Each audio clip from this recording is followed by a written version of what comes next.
नमस्कार, एवन उत्तर प्रदेश में आपका स्वागत है। मैं हूं आपके साथ अर्पिता माथुर। खबरों की शुरुआत करेंगे सुर्खियों के साथ। मुख्यमंत्री आदित्यनाथ योगी ने कैबिनेट की बैठक में लिया अहम फैसला। पीएम अन्न योजनाओं को 3 महीने और बढ़ाया। 15 करोड़ जनता को मिलता है सीधा लाभ।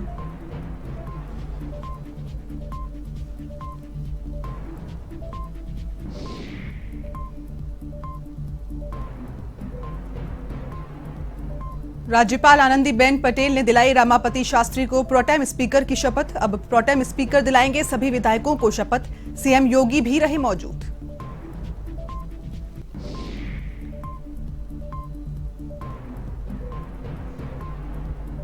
अखिलेश यादव होंगे विधानसभा में नेता प्रतिपक्ष। सपा विधायक दल की बैठक में विधायकों ने सर्वसम्मति से चुना नेता। विधानमंडल दल के नेता भी रहेंगे अखिलेश।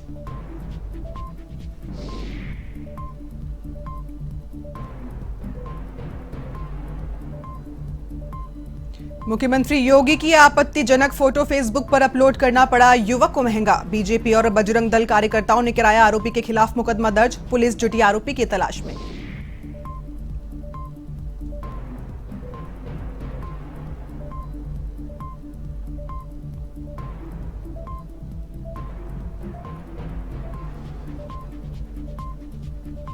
शहीद का दर्जा देने की मांग को लेकर चोरी चौरा में रेलवे ट्रैक किया जाम। आगजनी और पत्थरबाजी के बीच पुलिस और प्रशासन ने कराया मामला शांत। हजारों लोगों की मौजूदगी में दी हवलदार धनंजय को अंतिम विदाई।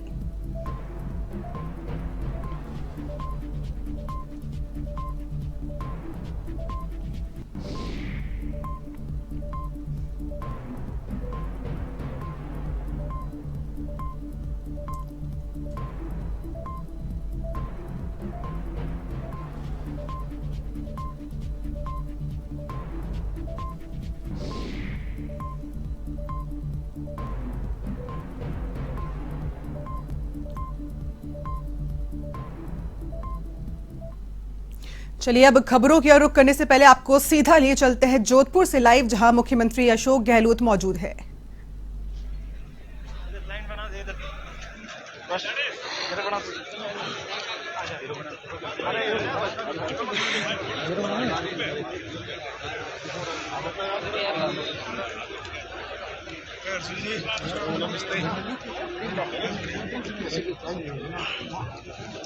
क्या मत हो यार, हम सीमा में हमारे दे रहे हैं, हाथ लगाना सीधा क्या हो गया भाई?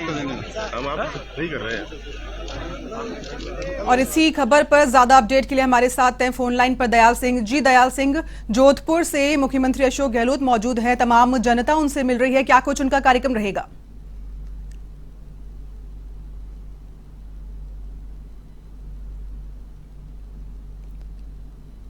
जी दयाल, आपको आवाज आ रही है हमारी? लगता है उनसे संपर्क नहीं हो पा रहा है, तो आपको सीधी तस्वीरें दिखा रहे हैं जहां पर मुख्यमंत्री अशोक गहलोत का पूरी जनता आभार व्यक्त कर रही है।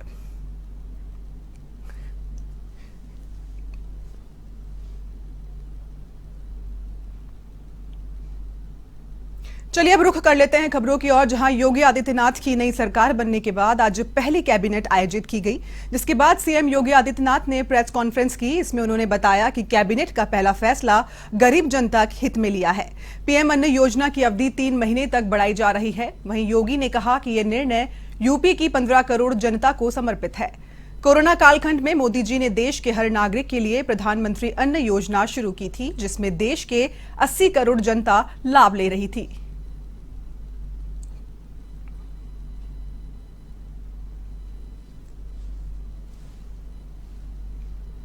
इसलिए इस योजना को, जिसके अंतर्गत उत्तर प्रदेश की 15 करोड़ जनता को अंत्योदय जो परिवार हैं उनको 35 करोड़ खाद्यान्न और पात्र गृहस्थी के जो परिवार हैं उन्हें पर यूनिट 5 किलो खाद्यान्न प्राप्त होता है। राज्य शासन ने इसके साथ ही प्रत्येक परिवार को 1 किलो दाल, 1 किलो रिफाइंड तेल, 1 किलो आयोडाइज्ड नमक यह भी अतिरिक्त उपलब्ध करवाया था और इसके साथ ही अंत्योदय परिवारों को 1 किलो चीनी भी राज्य शासन ने अपने स्तर पर प्रदान किया था। यह योजना चूंकि मार्च 2022 तक ही थी, आज मंत्रिमंडल ने निर्णय लिया है कि अगले 3 महीनों के लिए इस योजना को प्रदेश के सभी 15 करोड़ लोगों के लिए फिर से हम लोग लागू करेंगे। और इस योजना को हमारे मंत्रिमंडल ने आज फैसला उत्तर प्रदेश के 15 करोड़ जनता जनार्दन को समर्पित करते हुए कि सरकार डबल इंजन की सरकार पहले भी उत्तर प्रदेश की जनता के साथ खड़ी रही। कोरोना जैसी महामारी के दौरान भी उन्हें न केवल फ्री में टेस्ट, फ्री में उपचार, फ्री में वैक्सीन, बल्कि किसी भी महामारी से होने वाले उन दुष्परिणामों से जो भूखमरी के रूप में सदैव आती रही है, उससे बचाने के लिए जो पुख्ता व्यवस्था देश के अंदर है, उसी अनुक्रम में उत्तर प्रदेश में हम इसको लागू किया है। तो ये पहला फैसला आज हमारे मंत्रिमंडल का था। इसको मैंने स्वयं आपके बीच में आकर के आपको सूचना देने का कार्य किया है। इस योजना से 15 करोड़ लोग उत्तर प्रदेश के अंदर लाभान्वित होंगे और उत्तर प्रदेश सरकार इस बारे में पूरी तरह आश्वस्त है कि चूंकि एक पारदर्शी व्यवस्था के अंतर्गत हम लोगों ने तकनीक का भरपूर उपयोग किया है। सभी 80,000 कोटी की दुकान में ई-पॉस मशीन लगी है। हर ई-पॉस मशीन के साथ सैनिटाइजर की सुविधा भी उपलब्ध है। तो पारदर्शी तरीके से ये सुविधा वहां पर हर एक व्यक्ति को प्राप्त होगी। फिलहाल नजर डालेंगे अगली खबर पर, जहां राज्यपाल आनंदीबेन पटेल ने राजभवन में योगी आदित्यनाथ की मौजूदगी में रमापति शास्त्री को राज्य विधानसभा का प्रोटेम स्पीकर के पद की शपथ दिलाई। साथ ही 4 अन्य सदस्य सुरेश कुमार खन्ना, जयप्रताप सिंह, रामपाल वर्मा और माता प्रसाद पांडे को भी शपथ ग्रहण कराई गई। इस दौरान अपर मुख्य सचिव राज्यपाल महेश कुमार गुप्ता और अपर मुख्य सचिव गृह अवनीश अवस्थी समेत कई अधिकारी भी मौजूद रहे।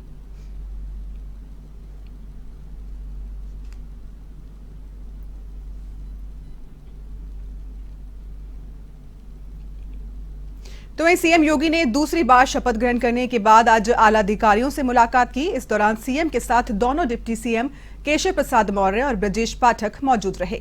सीएम ने अपने संबोधन में अधिकारियों को जनता के हित में काम करने के निर्देश दिए। साथ ही सरकारी योजनाओं के क्रियान्वयन को लेकर भी चर्चा की गई।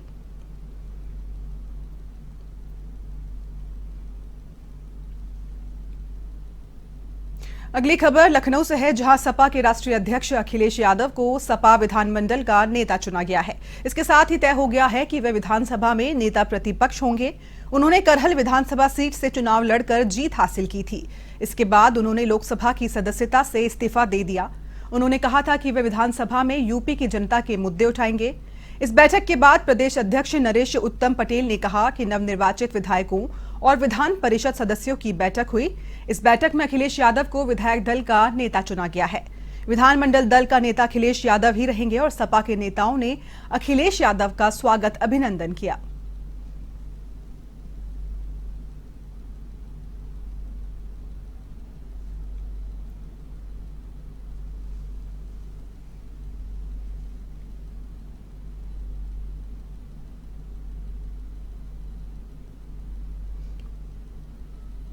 इन सारी समस्याओं को लेकर समाजवादी पार्टी सदन में जाएगी और सदन के अंदर जनता की समस्याओं को, समाज के सभी वर्गों को बहुत मजबूती के साथ माननीय अखिलेश यादव जी के नेतृत्व में सदन के अंदर रखेगी। दोनों सदनों में भारतीय जनता पार्टी की पूरी गलतियों को उजागर किया जाएगा और जनता की समस्याओं को सदन के अंदर उठाया जाएगा।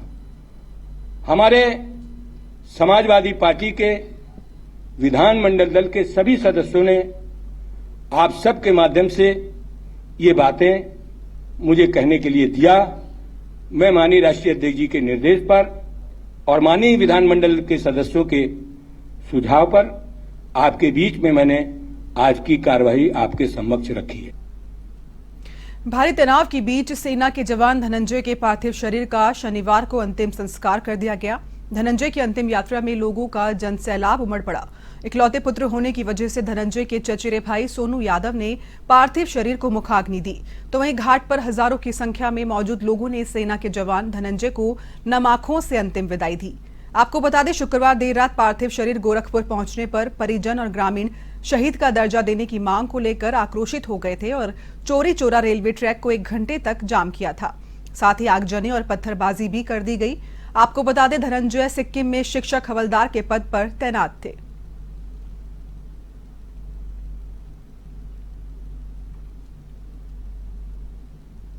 भगवान उनके आत्मा को शांति दें, यही कहूँगा, इससे आगे क्या कहूँ। उनके आत्मा को शांति दें भगवान। प्रशासन ने आपकी तमाम मांगे मान ली है।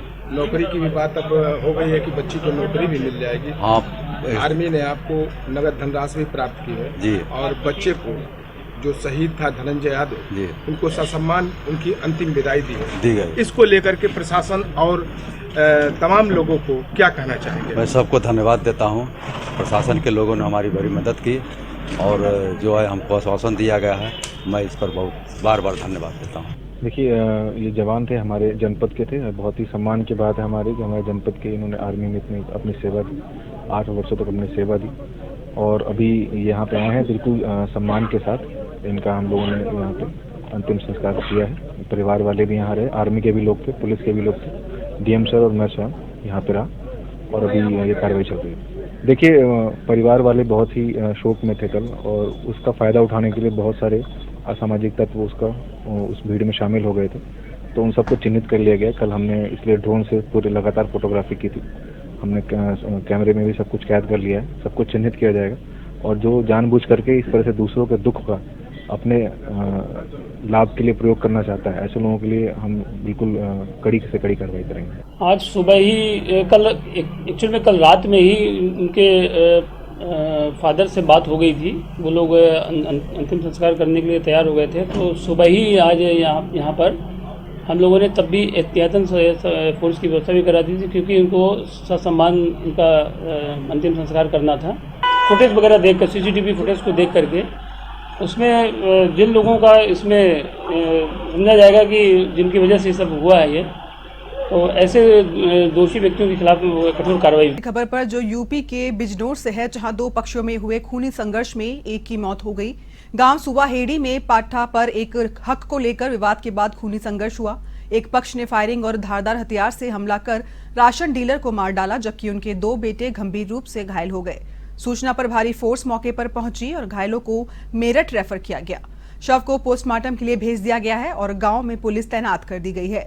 एक घायल आर्मी का जवान है और रविवार को उसकी छुट्टी पूरी हो रही थी।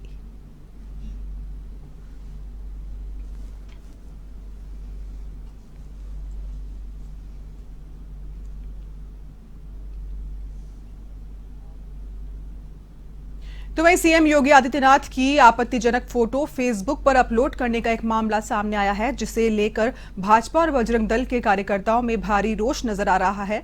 सैकड़ों की संख्या में बजरंग दल कार्यकर्ताओं ने जहांगीरबाद थाना पहुंचकर मामला दर्ज करवाया। जानकारी के मुताबिक फोटो अपलोड करने वाला युवक जहांगीराबाद थाने क्षेत्र के बदरखा गांव का निवासी बताया जा रहा है। फिलहाल पुलिस पूरे मामले की जांच में जुटी है।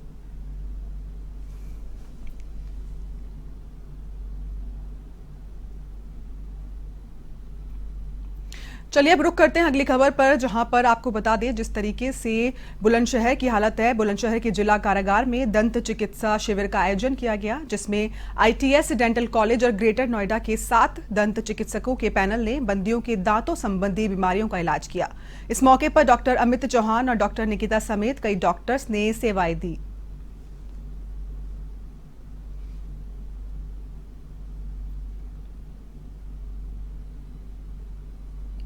कारागार में बंदियों के बेहतर स्वास्थ्य के लिए आज विशाल दंत चिकित्सा शिविर का आयोजन किया गया, जिसमें ITS dental college greater Noida के 7 डॉक्टरों की टीम तथा अन्य तकनीकी स्टाफ ने भाग लिया।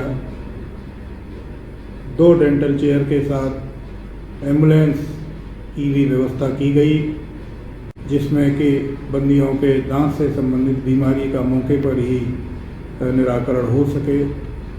बंदियों ने इस विशाल चिकित्सा शिविर का भरपूर लाभ उठाया और बहुत बड़ी संख्या में बंदियों ने अपने दांतों से संबंधित बीमारियों का। तो वहीं जौनपुर के मछली शहर में बाइक चोरी की वारदातें थमने का नाम नहीं ले रही। तो वहीं पिछले 1 हफ्ते में दूसरी चोरी की वारदात सामने आई है, लेकिन अभी तक पुलिस के हाथ कोई सुराग नहीं लगा। तो वहीं पुलिस प्रशासन ने पीड़ितों को जल्द कार्रवाई करने का आश्वासन दिया है। फिलहाल पुलिस शातिर चोरों की तलाश में जुटी है।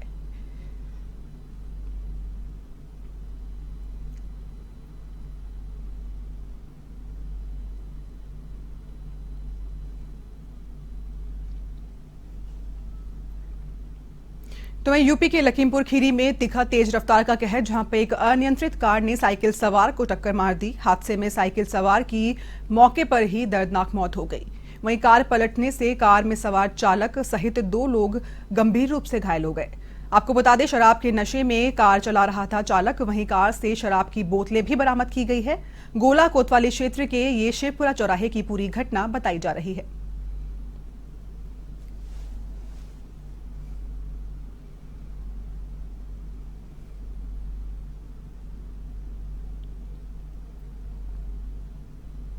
तो वहीं जालौन में युवक का अपहरण कर हत्या मामले का पुलिस ने खुलासा कर दिया है, जहां पुलिस ने मामले में 3 आरोपियों को गिरफ्तार किया है।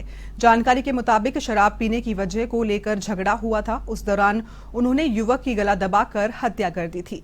फिलहाल पुलिस आरोपियों से पूछताछ कर रही है।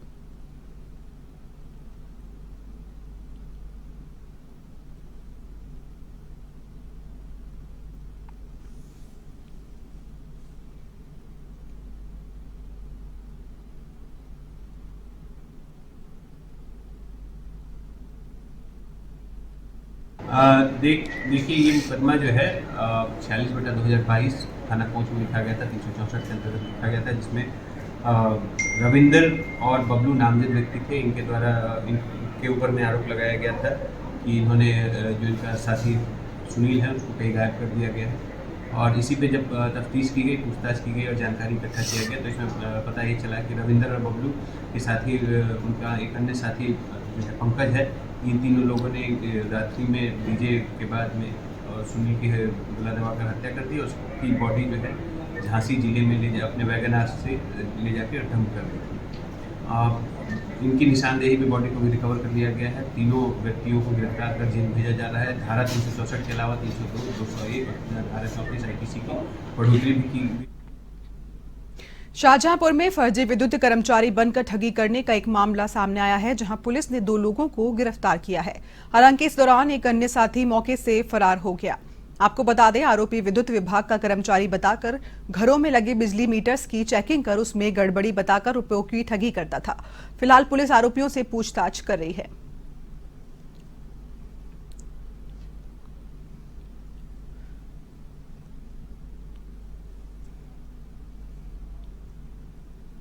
तो इस बुलेटिन में फिलहाल इतना ही। बाकी तमाम खबरों के लिए आप देखते रहिए A1 TV। नमस्कार।